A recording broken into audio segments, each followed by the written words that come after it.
Prime Rafael Nadal versus Carlos Alcaraz in a French Open final. Who actually wins? We simulated the match, and the result is closer than people think. Stay to the end, because this might surprise you. Because Nadal on clay wasn't just dominant. He was a different level. 14 French Open titles, 96% win rate at Roland Garros, only 4 losses in his entire career there. He wasn't just winning, he was almost unbeatable. But here's what makes this debate crazy. Alcaraz isn't normal either.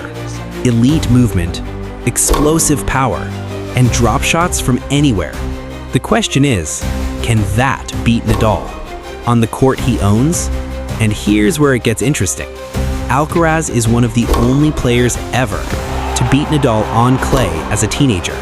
He even beat Nadal and Novak Djokovic, back-to-back at the Madrid Open in 2022, at just 19 years old. Because I studied every player who beat Nadal at Roland Garros, and exactly how they did it. So stay to the end, because we're breaking down whether Alcaraz actually has the tools to do what almost no one in history could, and beat Nadal in Paris. So what happens when both are in their absolute prime? If they played 10 matches on clay, who wins more? Find out next. Coming up. 1. Analyzing Rafael Nadal on clay. 2. Breaking down Carlos Alcaraz on clay. 3. How Nadal actually plays Alcaraz. 4. Who wins in a Roland Garros final? 5. And who wins over 10 matches? Find out at the end of the video. Part 1. Analyzing Rafael Nadal on clay. Prime Nadal, the king of clay.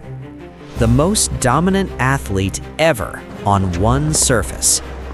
First, respect the king of clay. Prime Nadal wasn't just dominant, he was statistically absurd. 14 French Open titles, 81 consecutive clay wins, 63 clay titles. And here's the craziest part. He has more clay titles than losses. His game? His forehand? Over 4,000 RPM of topspin. It spins forward like a wheel and jumps like a trampoline. Ball height? Shoulder, even head height.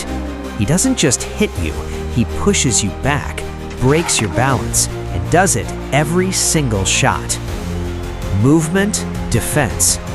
Defense turns into offense instantly, sliding like he's on ice in both directions, better than almost anyone. Mentally, unbreakable. Dominance era? Between 2005 and 2010, he barely lost. Even Roger Federer and Novak Djokovic, at their peak, struggled to beat him. Does Alcaraz stand a chance against Prime Nadal? Find out next.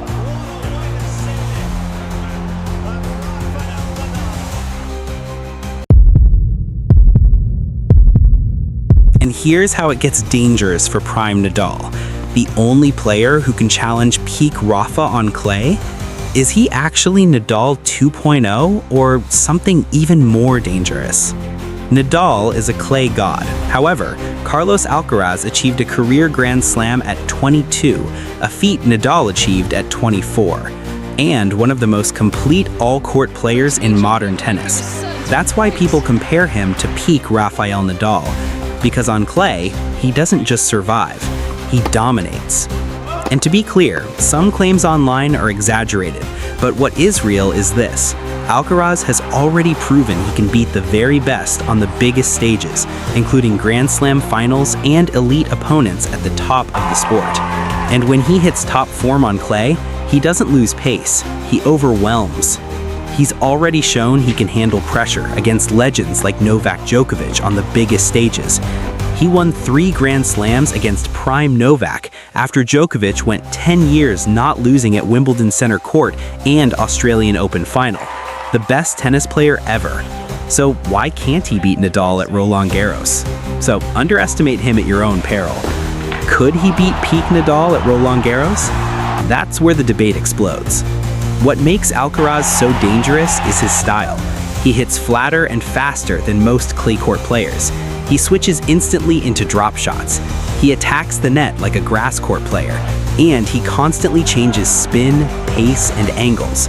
He doesn't let you find rhythm. He breaks timing. He destroys patterns. John McEnroe serious said argument Alcaraz with could both be the guys that favorite they would be against favored anyone to on beat his best Nadal. days. And players like At his best. Tsitsipas have praised his creativity, calling him one of the hardest players to prepare for on tour. Most analysts still lean toward peak Rafael Nadal at Roland Garros because of his unmatched dominance, mentality, and experience. But Alcaraz brings something different: explosiveness, speed, creativity, fearlessness. Because for the first time, someone doesn't just rally with the king, he disrupts him. So the real question is, can the Prince of Clay actually dethrone the king? It even gets hotter here.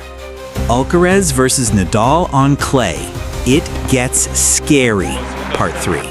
Because what Carlos Alcaraz did to Rafael Nadal on clay should not have been possible. They've only played 2 times on clay, both at Madrid, and Nadal still leads the head-to-head 2-1 overall. But here's the scary part. Alcaraz beat Nadal in 2022 on clay while injured. He literally twisted his ankle mid-match and still took down the king of clay. That's not normal.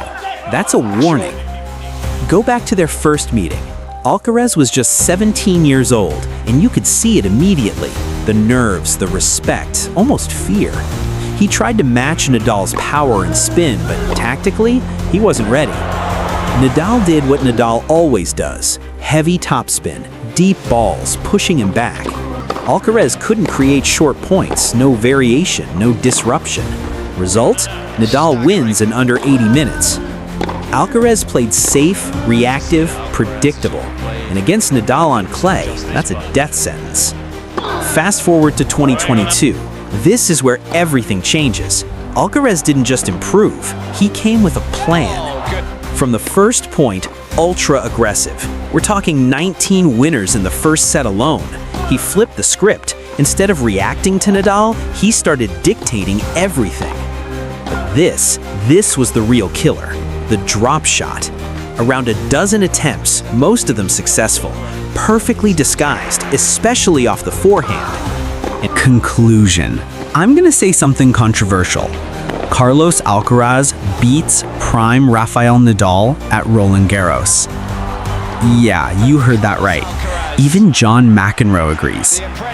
If they play a Roland Garros final, Alcaraz wins. If they play 10 matches in Paris, he takes 5 out of 10. Now, wait, before you click off, here's why. We all know Nadal is elite, side to side, untouchable. That's what made him the king of clay. But Alcaraz doesn't play that game. He changes the geometry of the court. Because dragging Nadal forward on clay, that's different.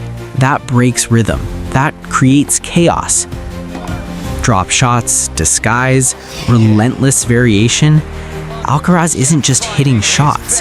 He's forcing Nadal into positions he doesn't want to be in. And over one match, that's dangerous. Over 10 matches, that's enough to split it, 5-5. So now the real question is, does the next generation actually solve Nadal on clay? Or is this still his kingdom? Drop your answer below. Is it Alcaraz or is it still Nadal?